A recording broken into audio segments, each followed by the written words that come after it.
got castles where the devil's been. Castles that are trying to hide devils inside of it and keep them out at bay. Yeah, and a whole lot of other dark secrets that we're gonna go ahead and share with you now. Castles are creepy, let's get into it. Let's have some fun. Pomeroy Castle in Devon, England has a history going back to the 15th century. It was originally built by the Pomeroy family, who owned the land for 400 years before falling on hard times. The castle was sold to the Seymours, a noble family linked with the Tudor royalty, and over time the castle underwent several renovations and expansions. And as beautiful as it looks, even today being mostly in ruins, it's also become known for its ghost stories. The Seymours abandoned the castle in the late 17th century, and stories of strange things happening on the land started becoming pretty common. One well-known legend is about the White Lady, believed to be the spirit of Margaret Pomeroy. According to the story, Margaret was imprisoned by her envious sister and then left to die from starvation in the dungeons. Another ghostly presence is the Blue Lady, thought to be the Lady Eleanor Seymour. The story goes that she fell to her death from a tower in the castle, and her spirit has been trapped in the decaying castle ruins ever since, attracting men to dangerous areas of the castle, especially the tower, where they just might also fall to their deaths. Leap Castle has quite the sordid history, so it's no wonder that this place is considered to be incredibly dark, eerie, and unsettling. The castle was built sometime between the 13th and 15th century in Ireland by the O'Bannon clan. One evening, during a particularly eventful dinner, a large number of the O'Bannon clan perished after eating food poisoned by an opposing clan, the O'Carroll clan, with whom they had been in a long-standing power struggle. But of course, it doesn't end there, because the conflict surrounding the O'Bannon clan was not only reserved for outside foes. In fact, one of the greatest acts of violence occurred inside the castle's chapel, and it actually involved two of the O'Bannon brothers, a hothead and a priest. Figure out a joke about that. One day during mass, one of the O'Bannon brothers stormed into the chapel and plunged a sword into the heart of his brother, the priest. The gruesome event is what led to the chapel being known as the Bloody Chapel, but of course, it gets worse, because during a renovation of that very same chapel in the 1900s, workmen found something truly barbaric.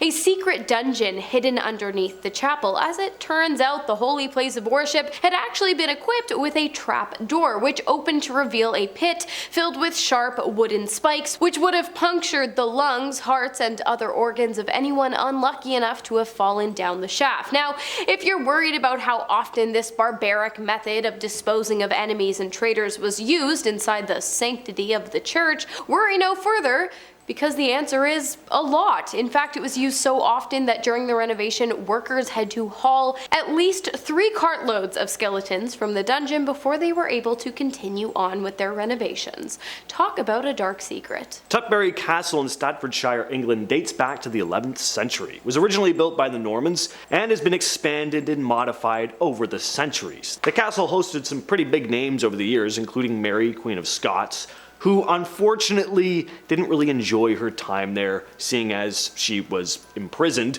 On top of that, she complained that the place was damp, and I feel like most old castles must have been damp, so that's really saying something. Unlucky for her, she seems to be trapped in the castle, or at least what remains of it to this day as well. The castle fell into disrepair after it was mostly destroyed during the Civil War in the 17th century and was eventually abandoned. And today the ruins are known for being haunted. One of the most famous ghosts said to stalk the land is Mary, Queen of Scots. People say they've seen a ghostly figure wandering the grounds, especially in the area where she was held captive. Another ghostly figure worth mentioning is that of a woman who is believed to be Lady Elizabeth. Legend has it that Lady Elizabeth was the wife of a castle resident who was betrayed by her own family. She's said to roam the castle, her spirit restless and searching for closure. Moosham Castle, located in the Lungau region of Salzburg, Austria, was built in 1191 AD, and its past has left a pretty big stain on the present. The castle is most known for serving as the administrative center during the Zauberer Jackal witch trials, which took place between 1657 and 1690 and led to the execution of 139 people, most of which were actually surprisingly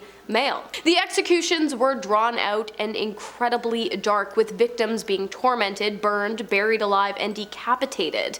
In some instances, the accused, while still alive, would also have had their hands cut off and branded by burning iron. Today, the castle is said to be, understandably, extremely haunted, with many who enter reporting being encompassed by a haunting aura and an eerie ambiance. It seems as though those who were killed under false accusation are intent on not becoming quickly forgotten to those brave enough to tread down the harrowed halls of the Moosham Castle. And I don't blame them, and I'd be pretty pissed too. Edinburgh Castle may be the most famous castle in all of Scotland. It stands on Castle Rock, which has been occupied by humans since the Iron Age, at the very least. So there's a lot of history, not only in this castle, but on the land it sits on, and that means a lot of ghosts. One of the most tragic ghosts said to haunt the castle is a mysterious noblewoman from the 16th century. People have reported seeing her wandering through the older parts of the castle, sometimes quietly weeping. Many believe she could be Janet Douglas, Lady Glamis. She was accused of treason by King James V, a charge everyone knew was false, but even though she was innocent, she was burned at the stake right outside the castle on July 17, 1537, right in front of her young son. So yeah, no wonder she's bummed out all the time. I mean, imagine being burned alive in July. It's already hot and now you're on fire. Another ghost might provide a little more laughs though. He smells like crap, literally. According to the legend, he was one of the unfortunate souls locked away in the castle's filthy, rat-infested dungeons, and one day he attempted to escape by hiding in a wheelbarrow full of dung. He was hoping to be carted out and then dumped somewhere where he could get up, shake all the poo off himself, and then run off into the hills in search of a nice bath, I guess. But instead, the wheelbarrow was just tipped over the castle's battlements, and he fell to his death onto the sharp rocks below. Talk about unlucky. Château De Chillon is a medieval castle built in the 11th century located on Lake Geneva between France and Switzerland. Much like the other castles on this list, its history is pretty dark. You see, in 1861 a prison was constructed on the castle grounds, and from there, it got really bad. Many people were jailed at the Château De Chillon for various reasons. Some people were locked up because of their political or religious views, and others were kept there as hostages or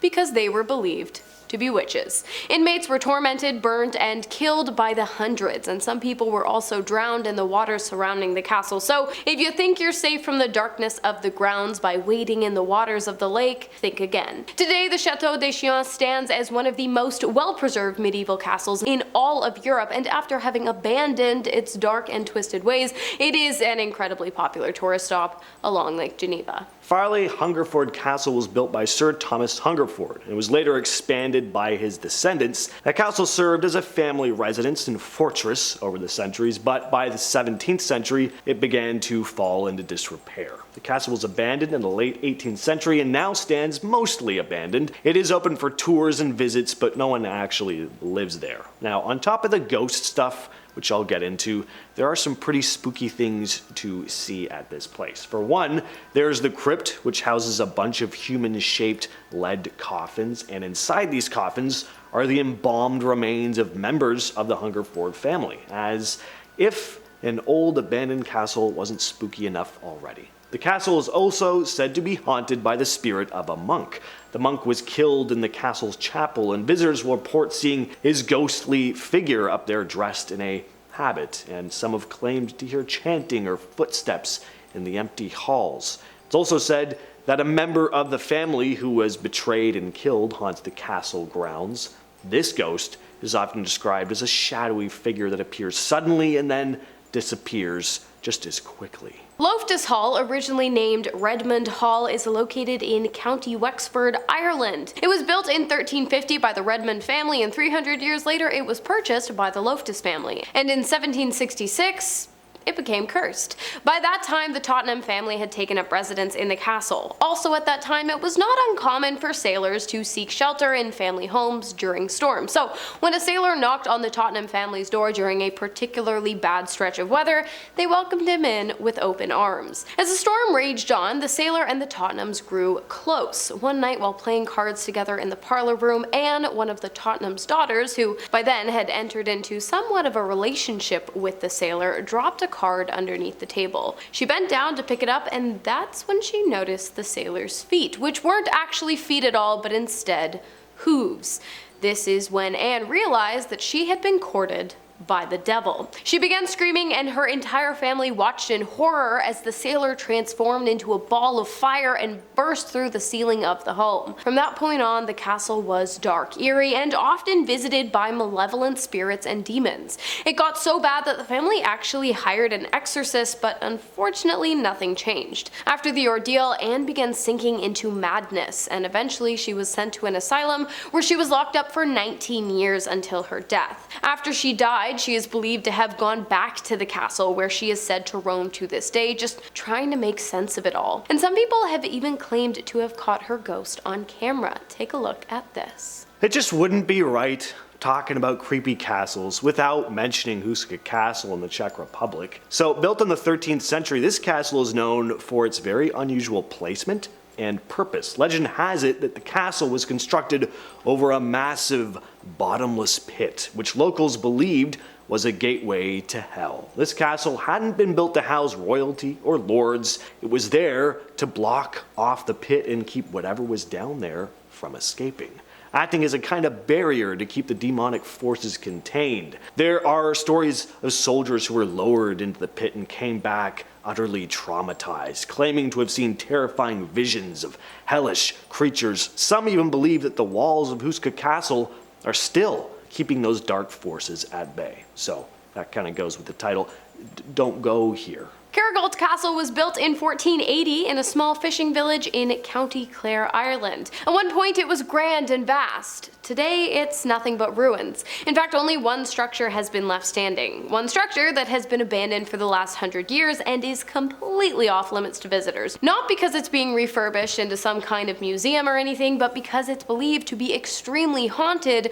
so much so that it's actually been deemed dangerous. The portion of the castle left standing was once equipped with a killing hole that ran down from the upper levels of the castle down to the main entrance, allowing guards to drop things like fire and burning oil down on intruders. With so many people dying in the entryway of the castle, it's no wonder it's now said to be guarded by an incredibly powerful and an incredibly malevolent force or spirit, and when I say powerful, I mean it. The last person to enter the castle was an exorcist who went in to perform an exorcism in the 1920s, and he was literally scared to death by what he saw. Like, actually, the guy died of fear that very night. When his body was discovered the next day, the castle was sealed off for good. And you know what? I think it's best they keep it that way. I think one of my life goals is to own a castle one day and just throw the illest parties, as the kids say. Imagine having a Halloween party in an old abandoned castle. And you guys, you know if it's James, it's gonna be a haunted castle, so. Has to be. It's, number one priority. I will not attend. Yes, you will.